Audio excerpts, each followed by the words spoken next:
Hello, it's Blitz Vom Himmel, and I'm back for another dose of truth. In this next video, I'm going to be referencing some other videos. I'll put the descriptions in the description box down below.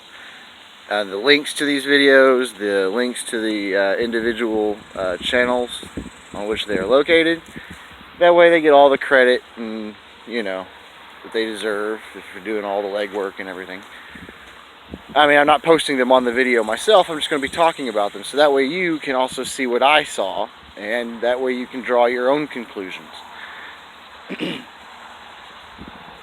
The first video that I wanted to talk about is an extremely fast flyby. An amateur astronomer was videotaping their observations from their telescope, and they were watching Jupiter. And I don't remember the exact date at the moment, but a few days ago, just put it that way, I mean, it's already, what, August 3rd, August 4th, something like that? Saturday.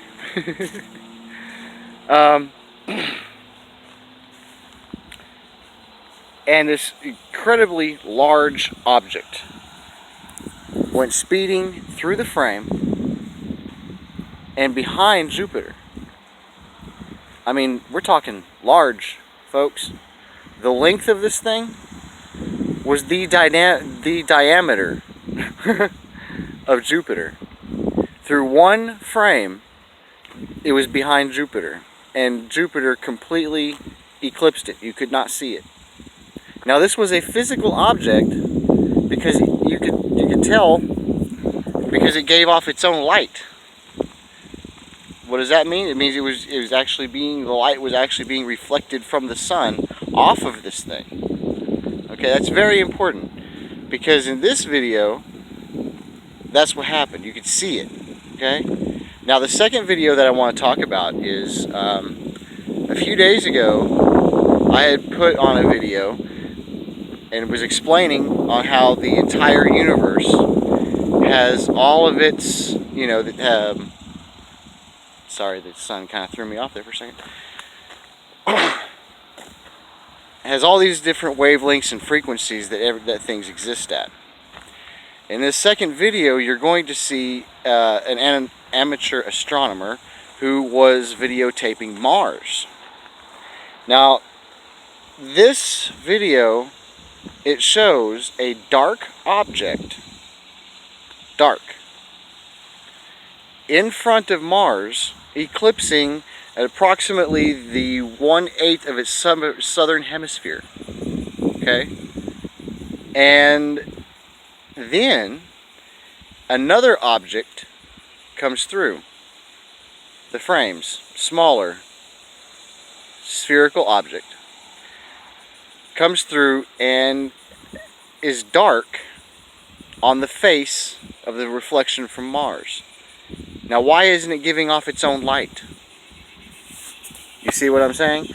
If there is an object there that is on the same frequency and wavelength that we are on the visible spectra, then why doesn't it show up? Why doesn't it reflect visible light? Okay? Now this is proof, this is some evidence that I'm showing as proof that there are other objects in our universe that exist on a different frequency and wavelength that the rest of us do. Okay? The first video is going to show you one that is definitely in our physical plane. It reflects the light of the sun.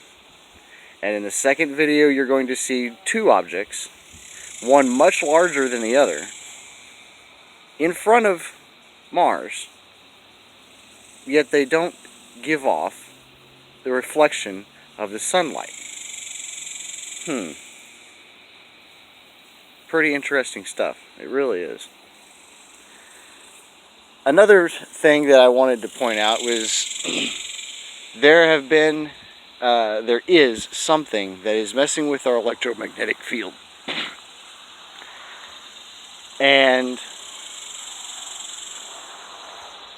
I believe that it is quite possibly this object that was passing between us and Mars, because it is in between us and Mars. it has a much larger electromagnetic influence over the Earth than Mars does.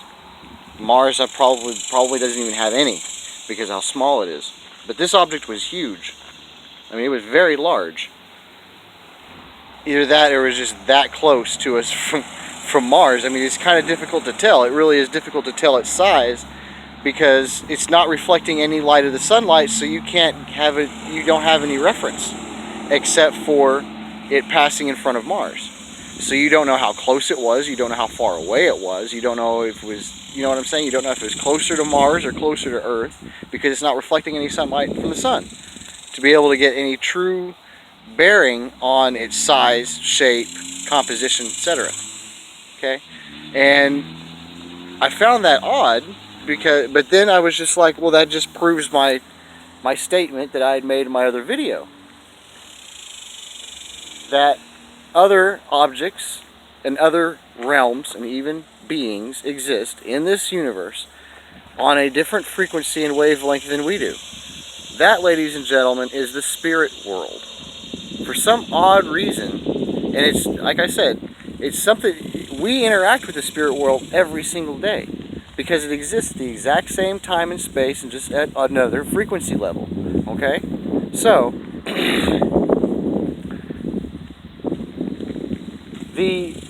so that's what I've been getting at. And this is almost, I would have to say, almost proof positive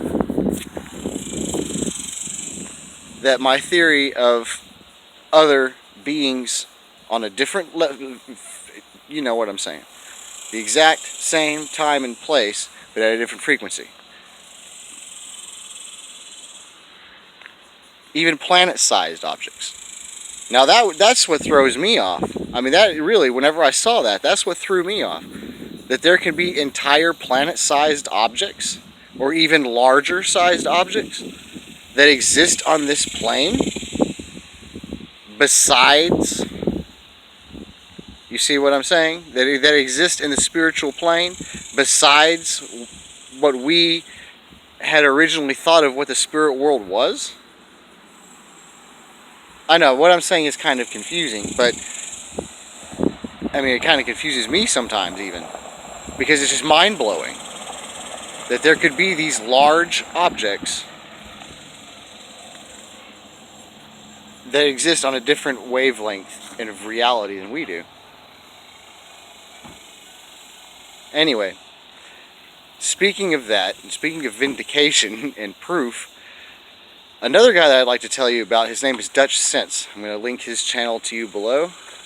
And this guy has figured out how to forecast earthquakes, earth changes within our crust and within our within the mantle, the plates, the tectonic plates and all that. Well, he's figured it out. He's been doing it for 8 years, and he was finally vindicated by the Oregon State University Geology Department in what is called antipode earthquakes. Now, the theory goes like this: that if a 6.0 or higher, I believe, is shakes in one area, deep 6.0, we're talking at the base of the tectonic plates, that it will, on the other side of the world, within 30 degrees, also earthquake within 2 to 3 days. That's weird, huh? Or is it? So, check him out. He does a really, I mean, I honestly think that we should have the news should provide us with an earthquake forecast, just like they do the weather, because, I mean, I live in Oklahoma, and yeah, we get, the reason why we get the earthquakes we do here in Oklahoma is because of 2 reasons. 1, because of fracking, and 2, because where I live in Oklahoma is at the edge of the peninsula on the North American Craton. Now that's a lot of that's a lot of geology to go with you guys, so I'll just make it brief, okay? The Great American Craton, the North American Craton, is the oldest piece of the plate. It has the oldest rock in it. And everything west of us is new-ish, geologically speaking. Okay, it's just part of the plate that was added after the original plate was there. You see what I'm saying? The plate grew larger. Okay, because of all of these different types of rock and everything. But the Craton is the oldest, and there will be earthquakes between the different age sections because there are small fissures. Not big ones, but there are small ones, and they're rubbing up against one another because the older part and the younger part are still interacting with one another. And so that's what causes the earthquakes here. But the reason why this is important is because when even a volcano eruption causing earthquakes, or regular earthquakes of their own, deep earthquakes or shallow, doesn't matter, will have an effect. The energy, if it is great enough, well, actually, I would have to say it doesn't even matter, because once you start vibrating, it's going to go all the way through until it can't go anywhere, until it dissipates, right? Well, how much of that distance is covered? How much of that distance is covered before it actually completely dissipates? So what I'm saying is once it starts in one area, and here in the last video that I watched, a 6.0 had happened on the southern part of the Ring of Fire, on the southwest part of the Pacific Plate, and it went all the way up to Iceland within a few days. The energy from that did. On the other side, because it went the other direction as well, it went across the Pacific Ocean, went down the western seaboard, and then went across the plate from there. So that's how the energy dissipated. And that's what I'm saying, is these things can be predicted, they can be forecasted. But let's go a bit further, okay? How is this taking place, and why is this taking place? Why are these large earthquakes taking place at such a deep level? We have an iron core, and that iron core is being either the capacitor or the resistor to this electromagnetic field. Okay? So we have all of these interactions with these electromagnetic fields, with the sun, with whatever this other object is in ourselves. So we have three, you see? And when these things start getting a little crazy, we are going to have an increased amount of earthquakes. Now also, we're also in this unique planetary arrangement of all of the planets on the one side of the hemisphere of the sun. So we got that going on too. All this stuff going on in space makes you kind of wonder. I mean, it's busy. It's busy out there. And the end is coming. You know, I thought it would be funny if I was going to wear one of those things you see on the movies with the homeless guy. He's got the cardboard sign on the front, and, you know, on the bag says the end is near. Yeah, I thought that'd be kind of funny if I wore that for this video, but I'm not that crazy, I don't think. Anyway, but yeah, all this crazy stuff taking place. And, you know, I don't usually include my dreams. That's a whole nother video for, I mean, especially since if I have to explain how your spirit reacts with your brain and through the pineal gland and all that other stuff, man, dreams are crazy. But basically the dream was even telling me that the rapture's about to take place. I mean, that's, you know, you're trying to use these as evidences. Well, I mean, if you remember how the entire universe works based on vibrations and based on information, then yeah. Whoa. Insect. But anyway. And also check out the weather too. It's only 80 degrees right now. 80. And it's August 4th.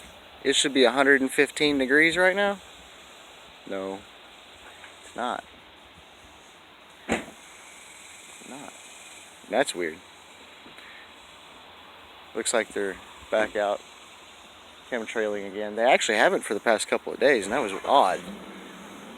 We had nice, beautiful, natural, fluffy clouds. Today, nope. So just remember, guys, remember who you are. You are a child, a genetic offspring of Yahweh the Father. Okay? Just remember that. Remember that the Father loves you. You know, I've talked about all these interesting things taking place. And I'm going to go.